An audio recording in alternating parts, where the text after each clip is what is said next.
All right, we're going to talk about the fact that if Dr. Michelle Dow and others in her field truly honored the Hippocratic Oath, the abortion industry would collapse overnight. I don't mean, surgical abortions. I mean the birth control pill that does not prevent the conception there. The conception is, it's a perfectly viable pregnancy. The baby boy or baby girl is healthy and then will die at the later stage of implantation.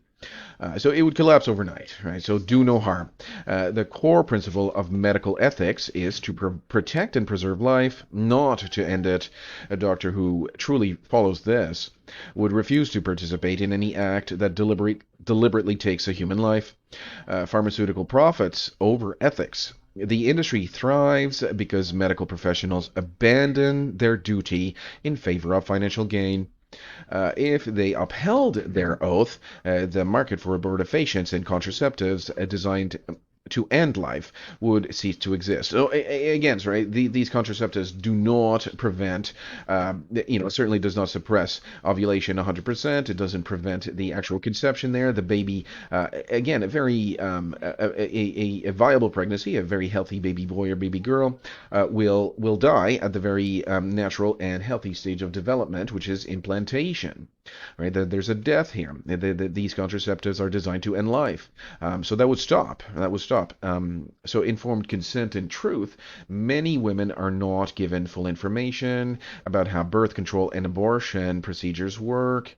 If doctors honored their oaths, they would be they would be obligated to tell patients the full truth about embryology, conception, and what these drugs actually do. So the deception unravels. The moment an abortion provider or doctor prescribing birth control publicly admits that these practices violate the foundational principles of medicine, the industry loses legitimacy and the facade crumbles, right? So that's very, very important, is that she cannot admit that everything that she did her whole career was basically killing babies, because the very people would not trust doctors anymore. The very few people that do trust doctors will not trust doctors anymore. This cannot be publicly admitted, right? But it certainly is true. So the power of one ethical doctor, that's really, really cool, is that the power of one ethical doctor, right? If she were to, to in her power, she could do so much. She could do so much. And that's why we are talking about this. I mean, let's say, for example, she were to, admit she could literally change the world. She has so much power, but she's going to use her power for evil, to continue killing babies, which is my prediction. But she certainly could. So the power of one ethical doctor. Even if a single abortionist or contraceptive prescribing doctor were to renounce their practice and expose the system from within, the ripple effect could inspire countless others to do the same. Whistleblowing, if you've ever heard that before, like a whistleblower, the power of one ethical doctor. So I don't believe that she has the morality to actually do that. I believe she belongs in the prison and all that stuff, which is very, very sad. But that's my personal, even though this is a member of my like she, my family. This is and I'm struggling to say that. She's literally my family. We have the same grandmother.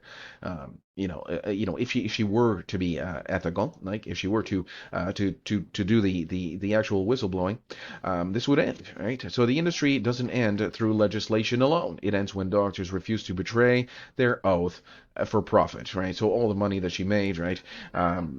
She made a whole pile of money, right? The bank account is bursting at the seams. So money, it's big money, but it's just a small fraction of a slice of what the